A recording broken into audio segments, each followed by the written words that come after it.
sisters were pure evil. In the quiet town of Bloomsville in 1952, there were two identical twin sisters named Taylor and Dory.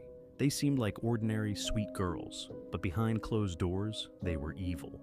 One day, a new girl named Mary Jane moved into the neighborhood, and the twins grew jealous. Mary quickly became popular, and the attention shifted away from them. The twins didn't like that. One evening, they invited her to a tea party in the woods. The next day, Mary was reported missing. Weeks passed, and rumors began to swirl. The town grew suspicious, but no one could prove anything. Until one night, the twins' mother named Anaconda heard them whispering in their room. She pressed her ear against the door. What she heard sent chills down her spine. "We need another one. Mary wasn't enough." Terrified, their mother opened the door to confront them, only to find the room empty, except for two dolls on their beds. Identical dolls with the faces of her daughters, and a third one with Mary's face, staring right at her. The twins were never seen again. Some say they still live around the area in the forests, looking for their next victim. Tell me a ghost story that sounds completely unbelievable but is entirely true. When I tell this story to this day, people do not believe me. When I was a freshman in college, I was going to a private school in Pittsburgh. I was leaving the next year. I was going to a different school.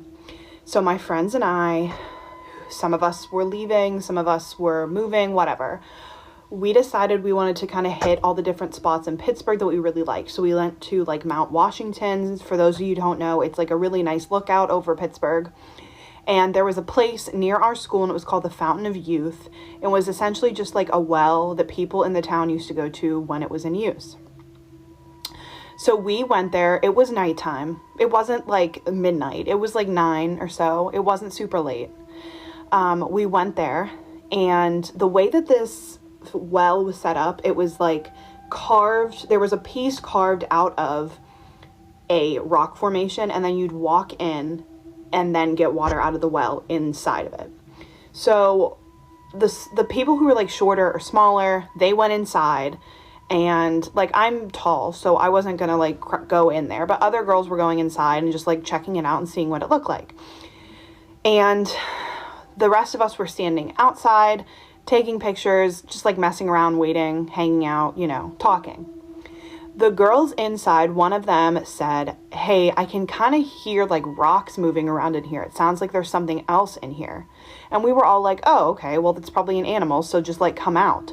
So as she's like leaving and coming out and saying like, "I can hear something in here," the girls who are outside, me specifically, my phone died. Turned off completely. It was at 70-80%. It was not anywhere close to dying. Turned off, died. Other girls' phones started dying.